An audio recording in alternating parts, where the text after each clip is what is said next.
Salve, salve, galerinha concurseira! Tudo certinho? Tudo bonzinho? É isso aí. Bem, pessoal, vamos iniciar, não é, um curso de questões, não é, de direito constitucional, questões essas de CESP, né? Então, é muito arretado esse curso. Achei uma sacada maravilhosa aí do professor Isaqueu fazer um banco de questões só com a banca CESP. Né? Então, nós vamos trabalhar 100 questões de direito constitucional. Vamos distribuir aí em vários pontos, né? Direitos e garantias fundamentais, organização política e administrativa, Estado de Defesa, Estado de Sítio, Segurança Pública, Forças Armadas.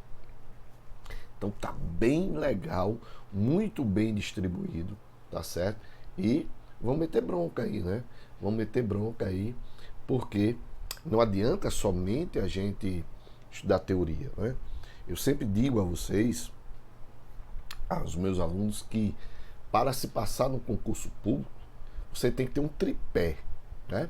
Esse tripé é formado por ler a letra da lei, ou seja, em direito constitucional, estudar, né, os dispositivos, ler os dispositivos. Depois, estudar a doutrina, né, essa doutrina você, obviamente, ou você estuda com os livros, ou se não quiser estudar com os livros, estuda só com as nossas videoaulas, que estão completíssimas, né, bem mastigadas. E depois, negão, ó, fazer exercício, detonar nos exercícios. Então, essa sacada aí do professor Isaqueu foi simplesmente fantástica, né? De trabalhar justamente esse ponto aí, que é de resolução de questões somente banca CESP. Somente banca CESP. E é isso que a gente vai começar a fazer, né? Então, como sempre, vamos suave na nave, vamos trabalhar, vamos produzir. Sim, para quem não me conhece, né? Nem me apresentei, né? Sempre eu penso que todo mundo me conhece, aí né? Não me apresento. Meu nome é Emanuel Tadeu, sou professor aí da plataforma, estou preparado, a melhor plataforma do Nordeste, e ensino aqui direito constitucional, penal, processo penal e legislação extravagante. Beleza? Então, suave na nave, vamos trabalhar, vamos produzir. Primeira questão. Ano 2020, né? Então a questão atualizadíssima, né? 2020, questão muito atual. Banca CESP, SEBRASP, obviamente, órgão Ministério Público Estadual do Ceará. Prova técnico ministerial, né?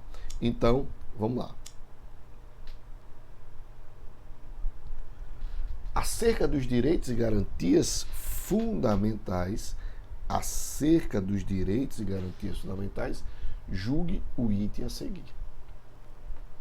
Se com o intuito de eximir-se de obrigação legal a todos imposta, uma pessoa se recusar a cumprir prestação alternativa, invocando convicção filosófica e política ou crença religiosa, os direitos associados a tais convicções poderão ser restringidos. Questão correta. E correta por quê? Pessoal, quando se trata do artigo 5º, não é? Inciso 8º, ele diz o seguinte, que ninguém será privado dos seus direitos por motivo de crença religiosa, convicção política ou filosófica, salvo se as invocar, para deixar de cumprir a obrigação legal, e olha o detalhe, não é e deixar de cumprir prestação alternativa. Isso quer dizer o quê, pessoal? Que eu, como indivíduo, eu posso alegar o que chamamos de escusa de consciência. O que é escusa de consciência? é alegar uma crença, uma convicção filosófica ou política para deixar de cumprir uma obrigação legal. Então, no momento que eu digo, eu não posso cumprir essa obrigação legal não, porque minha religião não permite, minha convicção filosófica não permite, eu estou, não é, alegando escusa de consciência. Mas isso não quer dizer que se eu alego escusa de consciência, eu vou para casa não. Tchau, beleza, brigadão. Não. O que acontece? Eu vou ter que cumprir uma prestação alternativa.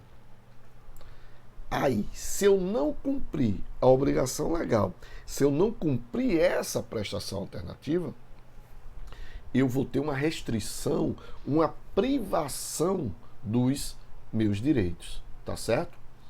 E essa privação dos direitos ou restrição dos direitos se dá de duas formas: suspensão ou perda dos direitos políticos. Aí cuidado que a CESP ela colocou restrição porque é um assunto muito polêmico, né? Que existe divergência entre os doutrinadores. Aí ela botou restrição para não caber recurso. Mas ela própria, né, a CESP, quando se trabalha com isso, a linha que a CESP adota é que, havendo descumprimento da obrigação e da prestação alternativa, seria suspensão. Desculpem. Seria perda dos direitos políticos. Todas as outras bancas, suspensão. CESP, perda.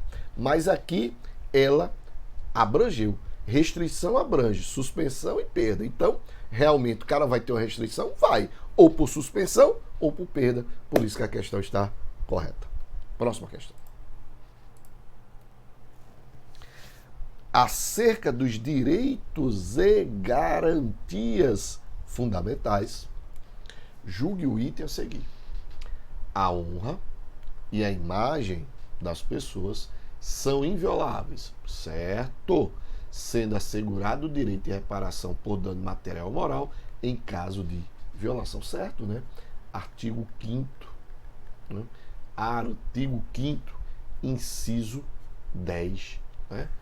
Artigo 5º, inciso 10, que diz lá que são invioláveis a honra, a imagem, a intimidade, a vida privada, não é?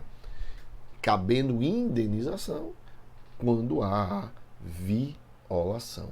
Então a regra sempre vocês têm que entender que sempre a regra é preservar a chamada privacidade. Sempre a regra é essa: preservar a privacidade, que engloba vida privada, honra, imagem, né? Honra, vida privada, honra, imagem e a intimidade. Mas também lembrando que essa inviolabilidade não é absoluta, né? Pode haver uma violação quando eu utilizo esses direitos, né, como escudo protetivo para práticas ilícitas. Então a gente vê um bom exemplo disso, que a quebra de sigilo de dados bancários. Os dados bancários estão protegidos pelo direito à privacidade, mas o juiz, a CPI, a Receita Federal pode fazer a quebra desse sigilo de dados, não é? Então está previsto em lei. Não sendo essa previsão legal, havendo a violação, ou seja, o indivíduo tirou a foto de alguém sem a permissão dele, não é? Então vai caber uma indenização, seja por danos materiais, seja por danos morais. Próxima questão. Também 2020, Ministério Público do Ceará. Só que aqui é prova de analista do direito. Vamos lá. Lembrando que a gente está pegando só questões, né, bem atuais. Aqui, as duas primeiras foram de técnicos, da mesma prova, e essa aqui vai ser de analista. Então vamos lá. Os direitos fundamentais são prerrogativas próprias dos cidadãos em função de sua especial condição de pessoa humana. E as garantias fundamentais são os instrumentos e mecanismos necessários para a proteção, a salvaguarda ou exercício desses direitos. Com relação a esse assunto, julgue o item que se segue. Direitos individuais implícitos estão subtendidos nas regras de garantias fundamentais, sendo exemplos desdobramentos do direito à vida. A questão está o quê? Correta. Então, vamos analisar aqui sobre dois aspectos. Primeiro aspecto, né, que ele falou dos direitos, né, que os direitos são prerrogativas dos cidadãos. Eu diria dos indivíduos. Né? Porque quando a gente fala cidadão, a gente restringe um pouco, né, as pessoas. Então, é direito de todos os indivíduos. Por quê? Porque os direitos fundamentais, eles estão previstos ali do artigo 5º até o artigo 17, englobando direitos e deveres individuais, direitos sociais, né, direitos, nacionalidade, direitos políticos. Então, obviamente, você vai ter indivíduos que vão ter todos esses direitos e vão ter indivíduos que não vão ter. Não é? Bem, mas quando você fala cidadão, por exemplo, você retira aí o estrangeiro, né? Que o estrangeiro, ele pode não ter direito à nacionalidade, não pode ter direitos políticos, mas tem direitos individuais, a liberdade, a igualdade, a segurança e propriedade e o direito à vida. Então, esses direitos são declarados no texto constitucional, mas para que eles possam ser exercidos, é necessário garantir o seu exercício através de medidas, né, assecuratórias, como, por exemplo, os remédios constitucionais. Aí ele diz o seguinte, que esses direitos estão expressos, mas também estão o quê? Subtendidos em regras fundamentais, né? Como os exemplos, desdobramentos do direito à vida. Então, quais são os desdobramentos do direito à vida? Um exemplo típico é a dignidade da pessoa humana. Então, a ideia é sempre que o Estado não pode apenas me dar um direito à vida, ele tem que ainda fazer com que eu viva com dignidade. Então, então a dignidade da pessoa humana estaria aí implícito aí, não é, em relação ao direito à vida. Beleza? Vamos para a próxima questão.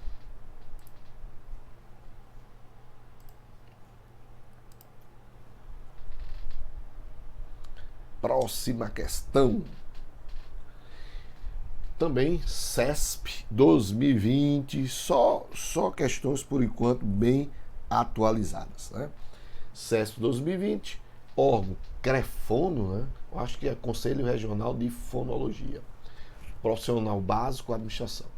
A Constituição Federal de 1988 traz, em seu título 2, denominado dos Direitos e Garantias Fundamentais, disposições relacionadas aos direitos e aos deveres individuais e coletivos, aos direitos sociais, à nacionalidade, à cidadania, aos direitos políticos, entre outros. Com base no ordenamento constitucional, julgue o item. É garantido o direito de propriedade. Porém, a autoridade competente poderá usar de propriedade particular em caso de iminente perigo público, estando assegurada indenização ulterior em caso de dano. Questão número 4 também está correta.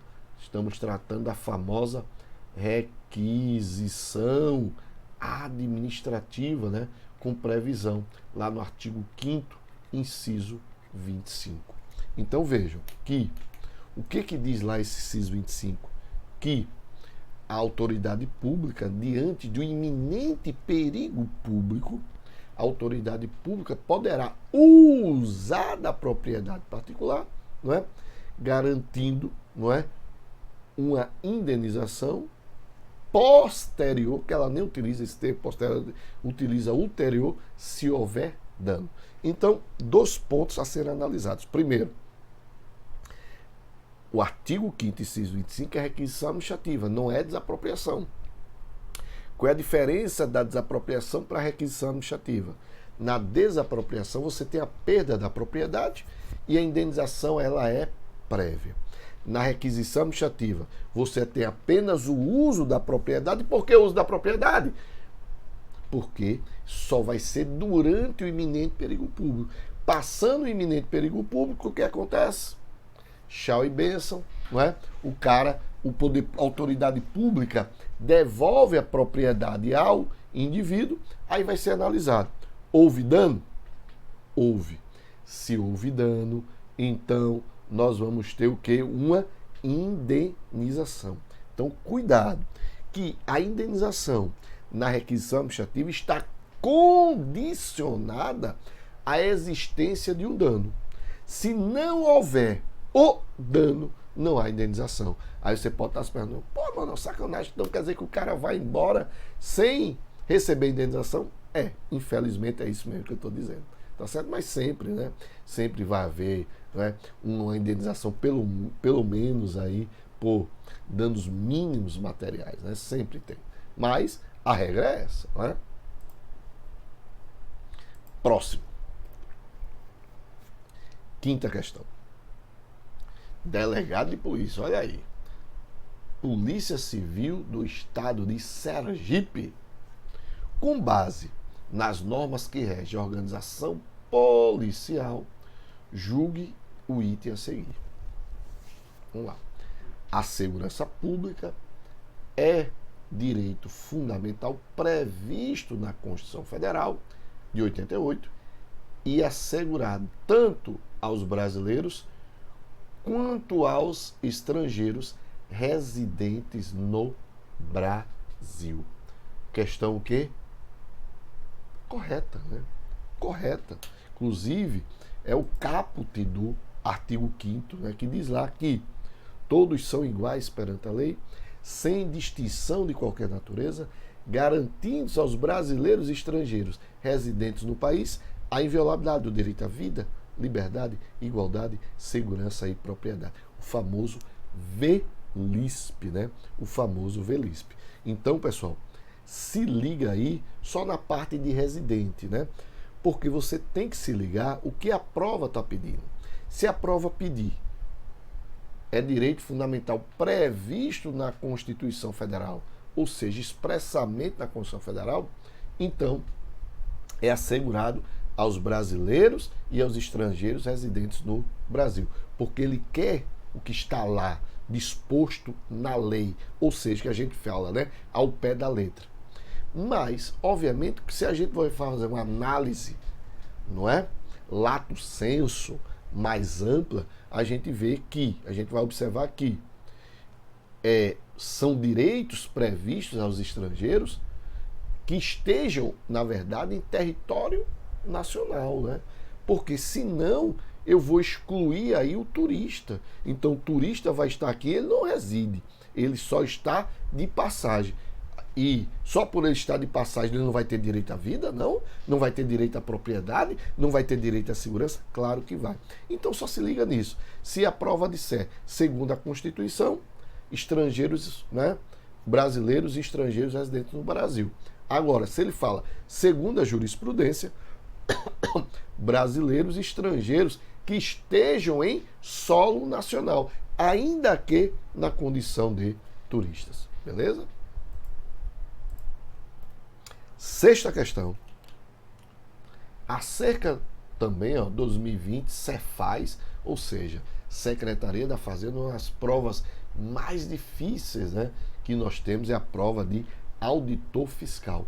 Aí ele diz, acerca dos direitos e garantias fundamentais, das cláusulas pétreas e da organização político-administrativa do Estado, julgo o item a seguir. Embora a Constituição Federal, desculpem, de 88 preveja expressamente não distinção entre brasileiros, o próprio Constituinte estabeleceu no texto constitucional hipótese de tratamento distintos entre homens e mulheres. Tá certo? Tá certo isso. Claro que está. Pessoal, vejam, na verdade, quando se trata de direito de igualdade, né, nós temos dois tipos de igualdade. Nós temos a igualdade formal e a igualdade material. O que é a igualdade formal? É quando eu dou um tratamento igual para os iguais. Então está previsto ali no caput da Constituição, quando diz lá, né, todos são iguais perante a lei, todos são iguais perante a lei. Então está dizendo que o Estado tem que dar um tratamento igual para os iguais. Mas nem todos são iguais. Nem todas as pessoas são iguais. Por isso que no inciso 1º diz, homens e mulheres são iguais em direitos e obrigações, vírgula, nos termos desta Constituição. Ou seja, nós temos aqui uma igualdade material. Isso quer dizer o quê? Que, muitas vezes, a própria Constituição tem que fazer discriminação entre os indivíduos. Mas vejam, discriminações positivas. Discriminações positivas. Para aquilo que esteja desigual, torne-se igual. Então, o que é a igualdade material? É quando o Estado, não é, dá um tratamento desigual para aqueles que estão desiguais, para que possam, com todos, chegar a uma situação de igualdade. O melhor exemplo é o TAF, né? TAF, entre homens e mulheres. Você não tem os mesmos exercícios do TAF para homens e mulheres. São situações, são exercícios diferentes. Licença maternidade para a mulher são 120 dias, para o homem são 5 dias. Então, por isso que a própria Constituição, ela traz situações de discriminações. Mas lembre-se, a Constituição, quando discriminaliza, né? Discrimina, na verdade, correto, desculpem, quando a Constituição discrimina, é porque as discriminações que ela está prevendo ali são discriminações positivas e não negativas. Sétima questão. Banca CESP 2019, prova analista judiciário. Vamos lá. Acerca dos direitos e garantias fundamentais, julgue o item subsequente. O direito à liberdade de imprensa abrange a garantia do sigilo da fonte. Certíssimo, né? Artigo 5º, inciso qual, pessoal? Inciso 14, né? Artigo 5º, inciso 14, quando diz lá que, né, todos têm direito, né?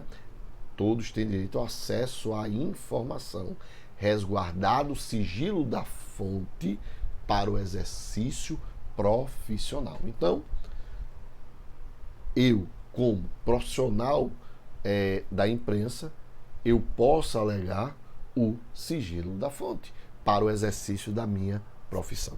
Então, certa questão. Oitava questão. 2019 também, Defensoria Pública do Estado, Defensor Público do Distrito Federal. Acerca dos direitos à liberdade de expressão, de comunicação e acesso à informação, julgo o item seguinte. A liberdade de expressão, que também se aplica aos ambientes virtuais, garantida pelo Pacto Internacional sobre Direitos Civis e Políticos, é responsabilidade exclusiva. Responsabilidade exclusiva do Estado e não das empresas privadas do setor. Isso está certo? Não, isso está errado. Não é? A responsabilidade aí desses ambientes virtuais não é só a responsabilidade do Estado, não. Também são das empresas, né? Empresa do WhatsApp, não é? Do Instagram, do Face. Então, a responsabilidade não é só do Estado, não. A responsabilidade também são dessas empresas. Então, obviamente, por isso que a questão está errada. A gente está vendo muito isso, né? Hoje em dia aí, durante esse período aqui que a gente está vivendo, a gente está vendo aí muita merda, né, cara? A gente está vendo muita merda que está acontecendo. A turma falando o que quer só porque acha que está em salas virtuais. Eu posso falar o que eu quiser. E não é assim. Não é assim. Então, questão errada. Nona questão. Defensor Público também, né, do Distrito Federal. Acerca dos direitos à liberdade de expressão e de comunicação e ao acesso à informação, julgo o item seguinte. Embora as notícias falsas que circulam na internet, esse negócio de fake news, pode ter certeza que vai cair muito em prova, né? Porque é algo que está, né, na mídia, e CESP adora isso, algo que esteja na mídia. Prejudica o acesso à informação. A liberdade de expressão e de comunicação é direito humano absoluto. portanto imune a qualquer forma de regulamentação. Pessoal, claro que está errado, né? Não existe direitos, não é, fundamentais que se revistam de caráter absoluto. Os direitos fundamentais são relativos. Então, meu amigo, você tem liberdade de expressão? Tem. Mas essa sua liberdade de expressão não lhe dá o direito de você sair por aí falando besteira, xingando alguém, ofendendo as instituições, não é? Que instituições democráticas e constitucionais. Você pode ter raiva do STF, como for. Você pode ter raiva do Congresso, como for. Mas você não pode xingar a instituição, não é? Você não pode destruir a instituição. Por quê? Por conta de certas pessoas que estão lá. Você não pode sair e falando mal da instituição, não, cara. Isso é crime. E, como crime, tem que ser punido. Então, a tua liberdade de expressão tem limite. Tua liberdade de expressão ela é relativa, não é absoluta. 10. Uma empresa jornalista divulgou fotografia de cena de um crime com a imagem da vítima ensanguentada e o rosto desfigurado, sem ter tomado o devido cuidado no momento da edição da imagem para ocultar o rosto da vítima. Diante dessa situação hipotética, julgue o item subsecutivo. Segundo, vê só, que é a jurisprudência, né? Segundo o STF, o ato em questão configura extrapolação da liberdade de imprensa e violação aos direitos de personalidade da vítima e de seus familiares, cabendo pretensão indenizatória sob o fundamento de estar caracterizada a situação geradora de dano moral. Por mais que você ache que está certa, meus amigos, está errada. Porra, Emanuel, tá errada. Tá, meu velho. Tá errada sim. Tá errada sim. Tá? O STF, né? Diante, isso foi um julgamento do STF, e o julgamento do STF disse, ó, e se eu fizer isso, eu estou concorrendo para uma censura. E estou, logicamente, ferindo o artigo 5º, inciso 9 da Constituição, né, que diz que é livre, né, a manifestação artística, científica, intelectual de comunicação, independentemente de censura ou licença. Então, por mais que você ache errado, por mais que você ache, fique indignado, meus amigos, o STF considerou que não cabe aí, não é, uma indenização aí por danos morais, porque estaria violando, não é, a questão da estaria havendo uma censura, né, na liberdade de imprensa, na liberdade de comunicação. Beleza? Vê, terminamos esse ponto aqui, tá certo? Primeiro bloco, né? Sempre suave na nave, com muita fé, força e foco na tua aprovação. Até o próximo bloco.